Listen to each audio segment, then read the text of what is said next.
I'm Andrew Schwartz, and you're listening to The Truth of the Matter, a podcast by CSIS where we break down the top policy issues of the day and talk with the people that can help us best understand what's really going on. Today on Truth of the Matter, we have back my favorite repeat guest, Dr. Seth Jones, who's the head of our International Security Program, Senior Vice President at CSIS, and the Harold Brown Chair. Seth, welcome. Andrew, it is great to be on. Thanks for having me. It's so good to talk again. And, we have to talk about what's going on in Ukraine.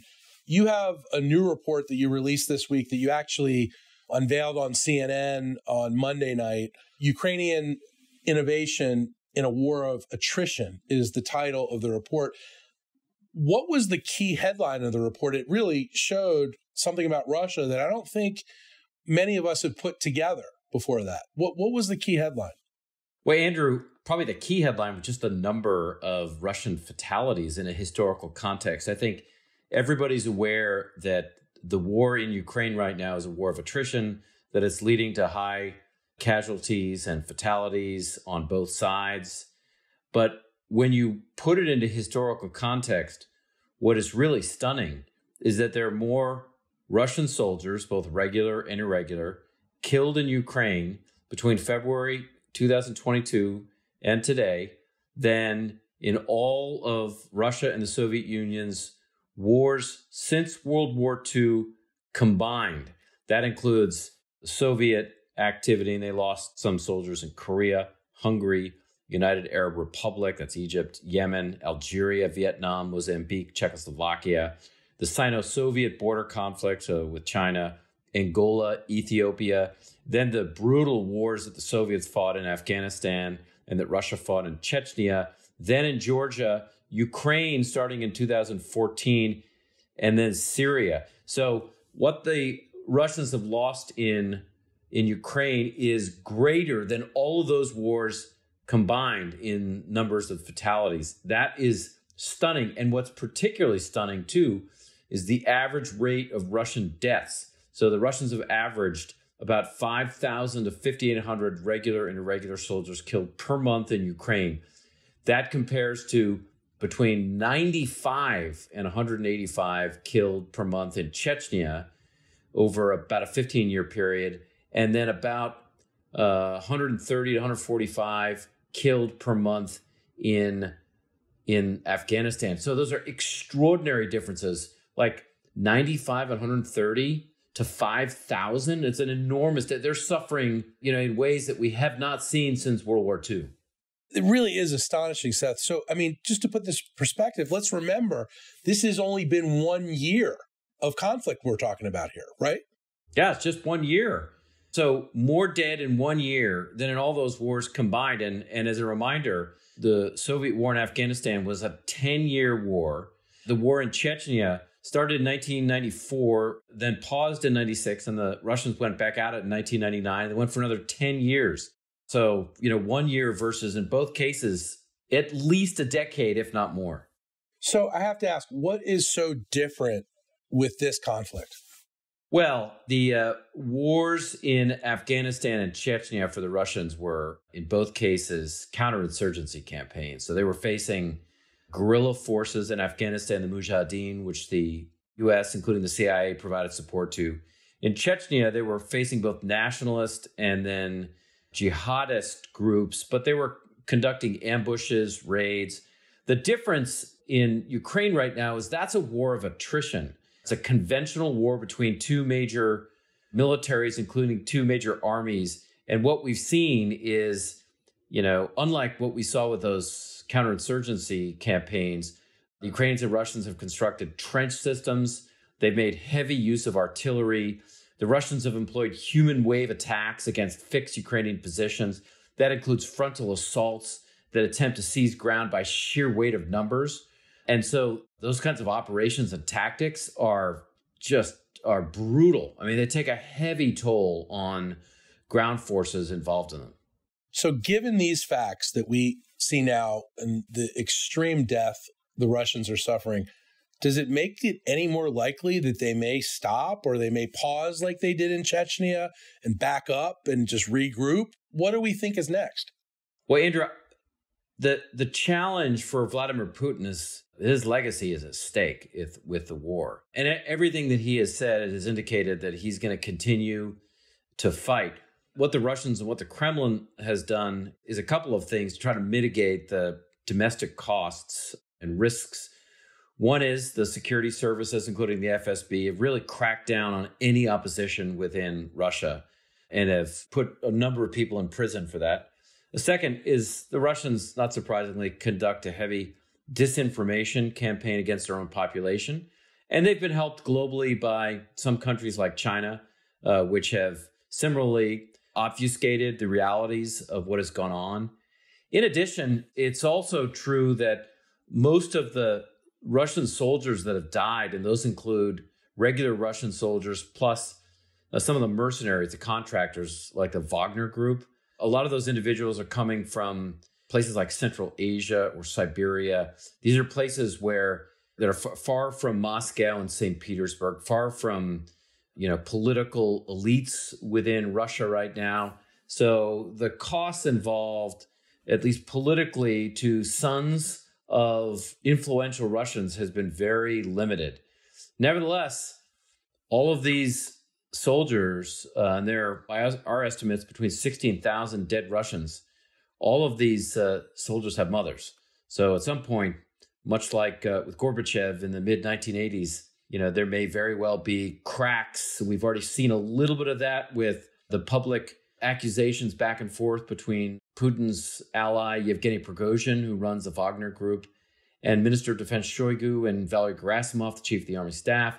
We saw during the last mobilization huge outflows of individuals who didn't want to be drafted. So there are some cracks, but so far, Putin has been able to keep a lid on that. What's not clear is how long he's going to be able to do that. So, Seth, while he's trying to keep a lid on it, what's going on the ground, and what are the Russians doing that's not working? What are the Ukrainians doing that's working and not working?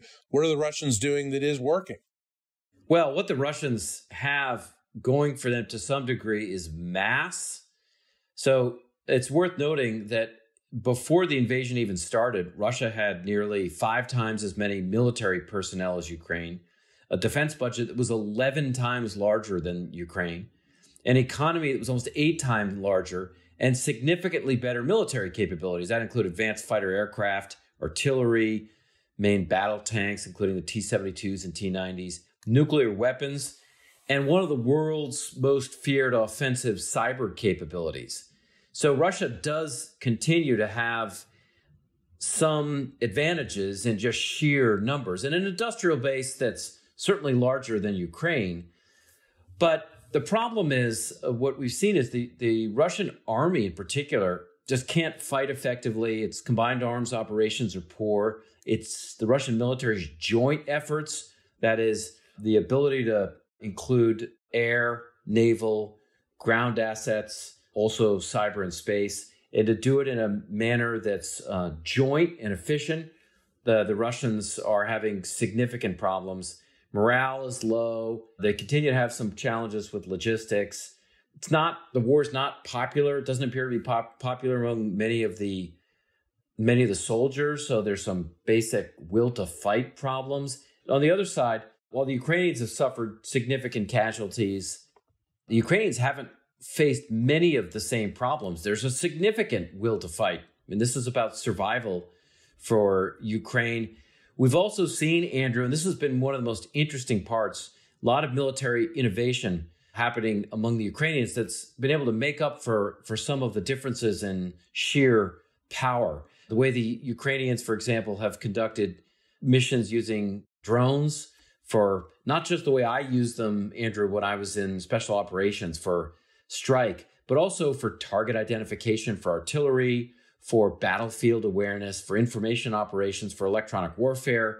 The Ukrainians have been phenomenal in developing software. Like we took a look at and interviewed people involved in pulling together the Krapiva defense mapping software. It's essentially mapping software that you can put onto an iPad that allows you to monitor Russian locations. You can pull information from Ukrainian drones, show you where Russian targets are, and then you use Ukrainian artillery to strike those targets. We also interviewed a range of other innovative activities among the Ukrainians, developing software, GIS, ARTA, combat vision, and the recently deployed Delta situational awareness and battlefield management systems. They're just innovative in how they fight. That has started to level the playing field in Ukraine, although, at some point the Ukrainians are running out of people to fight.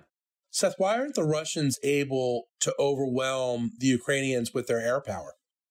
What the Ukrainians have done with Western support is have air defense systems that make it virtually impossible, at the very least, create high risks for Russian aircraft to fly over Ukrainian territory. So the Ukrainians now they've got S-300s, they've got shoulder-launched Stingers, they've got Patriot air defense systems.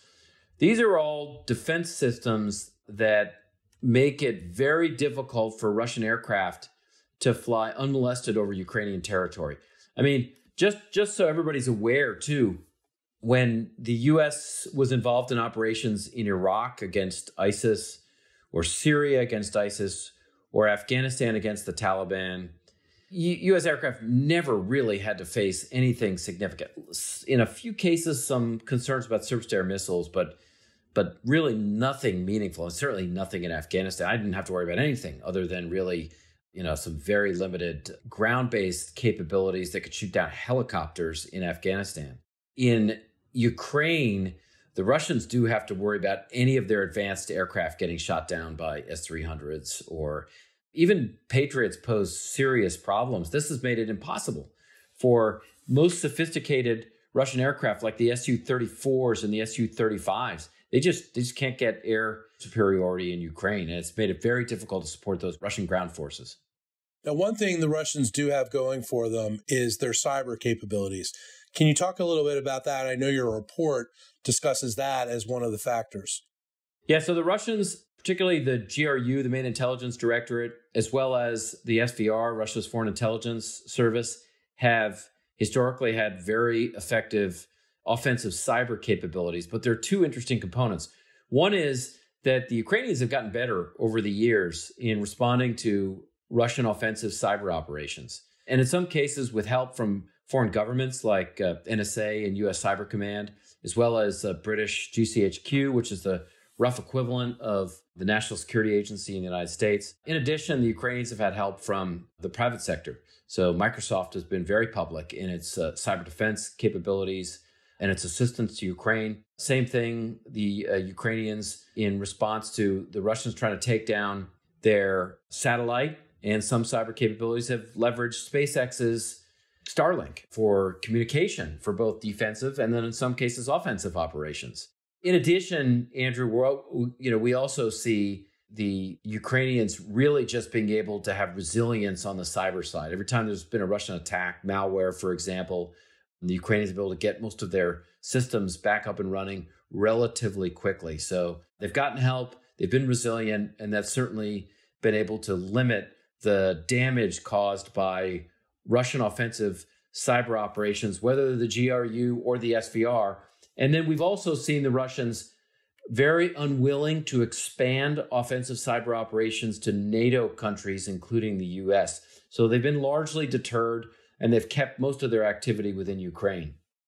Seth, finally, I want to ask you about U.S. intelligence and the recent comments made by CIA Director Bill Burns, by the president himself and others, that China is considering helping Russia rearm.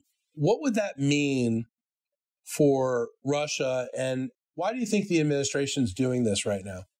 Well, one of the things that the administration has done, in my view, effectively since well before the war began, was to take intelligence, both raw intelligence and then finished intelligence analysis, and made some of it public in ways that are helping individuals in other governments and the general public, including in the U.S., understand what is going on. And then even in some cases to try to deter. Now, deterrence didn't work when the administration went public in the late stages of 2021.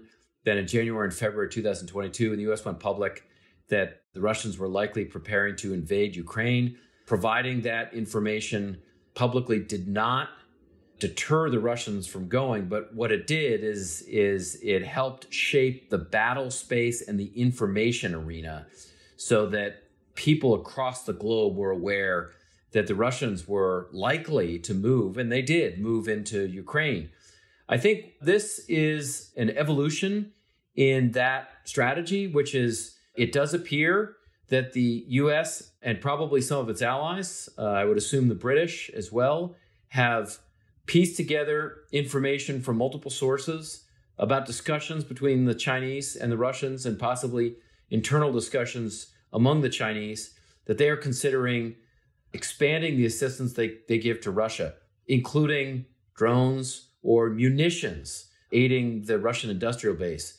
And so this is an effort to A, get in front of that, and B, to try to deter the Chinese, because what senior U.S. officials have said is that they would start imposing sanctions on China for doing that. But Andrew, this would have a pretty serious potential impact on the war, depending on what the Chinese gave, how much, and what kinds of munitions. This is an industrial style war. And for the moment right now, it is mostly Russia versus the West, the Western industrial base.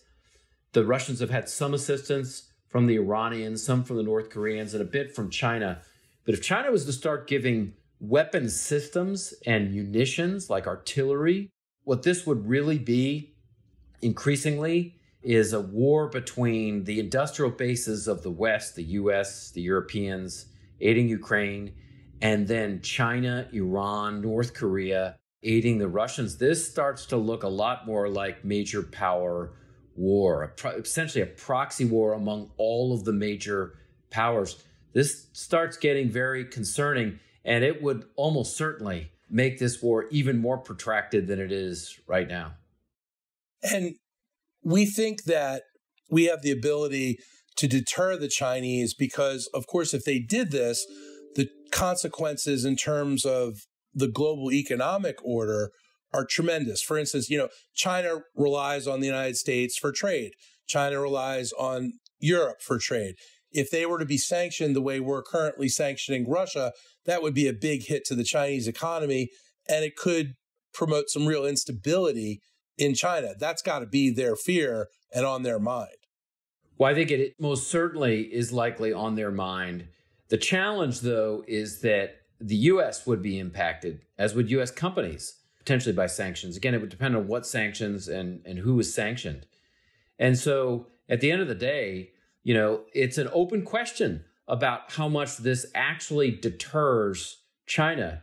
Again, highlighting the intelligence and making it public before the Russian invasion of Ukraine and threatening sanctions did not, at the end of the day, deter the Russians from invading.